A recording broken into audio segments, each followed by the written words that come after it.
ሄርሜላዬ ማይክል ጃክሰንዬ አይ ላቭ ዩ ሶ ማች።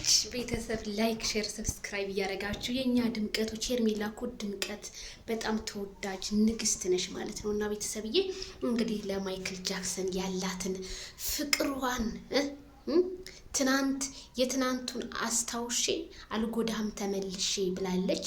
እንግዲህ ትናንት በጣም ብዙ ፈተና ብዙ ተጎድተሃልና እኔ ልጎዳህ አይደለም የመጣሁት ንጹህ ማንነቴን ንጹህነቴን ንጹህ ከነ ፋሚሊ ንጽህናዬን ላሳይህ ነው በማለት እንግዲህ ለማይክል ጃክሰን ፍቅሩን ገልጻለታለች ማለት ነው።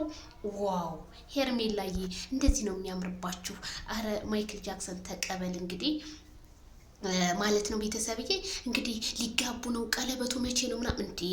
ተረጋጉ። የረጋ ወተት ቅቤ ይወጣዋል ይባላል እና ረጋ ያለ ሰው ነው። ስለዚህ ሄርሚዬም እንግዲህ በእርጋታ የተለያዩ ቅኔዎችን ትናንትና ጀምራ እየቀነነችለት ትገኛለች። እንግዲህ አስታውስ ያንን የበፊቱን በፍጹም እኔ ላላነሳ ቃል ገባልሃለሁኝ ከአንተ ውጭ ወደ ውጭ የኔ ዳይመንድ እኔ ምንም አንተን ለደቂቃ እንኳን እንዲከፋ አልፈልግም እያለች እንግዲህ ፍቅር አክብሮቷን እየገለጸችለት ትገኛለች።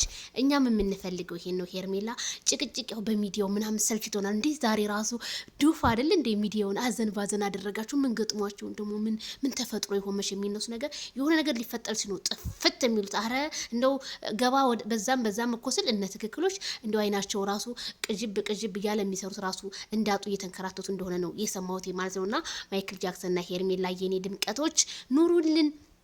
እናንተ ደስ ይላችሁ እኛም ደስ ይለናል ማለት ነው። እንግዲህ አይ ላቭ ዩ በሚለው ቲሸርቱ አረ ፍቅር እስከ መቃብር ያድርግላችሁ ብለናል። ምንም ማድረግ አይቻልም።